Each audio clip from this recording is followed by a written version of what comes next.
সেই রাতটা ছিল অন্য সব রাতের মতো নয়। সারা কলকাতাই যেন ঘুমিয়ে পড়েছে। কিন্তু এক ছোট্ট টিনের কৌটোর ভেতরে লুকিয়েছিল এমন এক রহস্য যা বিশ্বাস করা প্রায় অসম্ভব। হঠাৎ কাকাবাবুর ঘরে এসে হাজির হল উদ্ভিদবিজ্ঞানী অরিজিৎ। মুখে খোঁচা খোঁচা দাড়ি, চুল ধুলোবালি মাখা, আর প্যান্টশার্ট দোমড়ানো মোচড়ানো।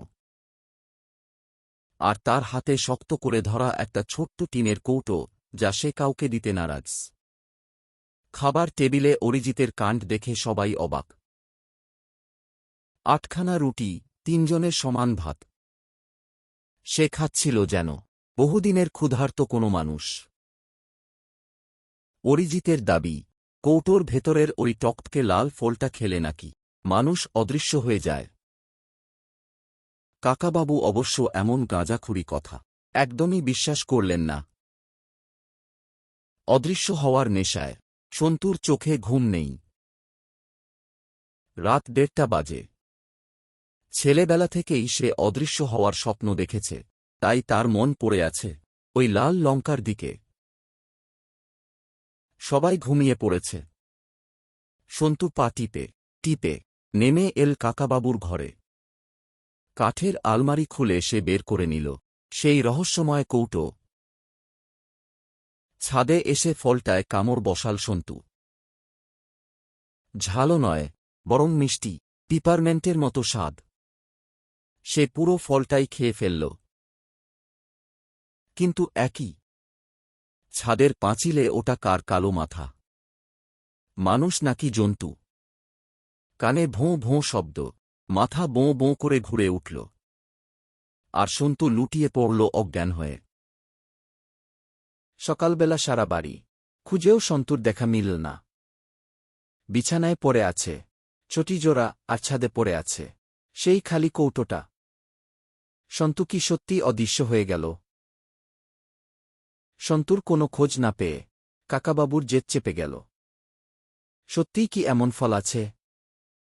জবাব খুঁজতে অরিজিৎকে সঙ্গে নিয়ে তিনি পাড়ি দিলেন নেপালের দুর্গম পাহাড়ে। কিন্তু স্থানীয় গাইড শেরিং আর দাজু ওই পাহাড়ে যেতে নারাজ। তাদের বিশ্বাস, ওই সরু চাঁদের মতো পাহাড়টায় অপদেবতা থাকে, আর লাল লঙ্কাগুলো তাদেরই বিস্ফল। গাইডদের নিচে রেখেই 13,000 ফিট উঁচু সেই পাহাড়ে চড়তে শুরু করলেন কাকাবাবু। হাড় কাঁপানো হাওয়া, শ্বাস নিতে কষ্ট হচ্ছে, তবু তিনি থামলেন না।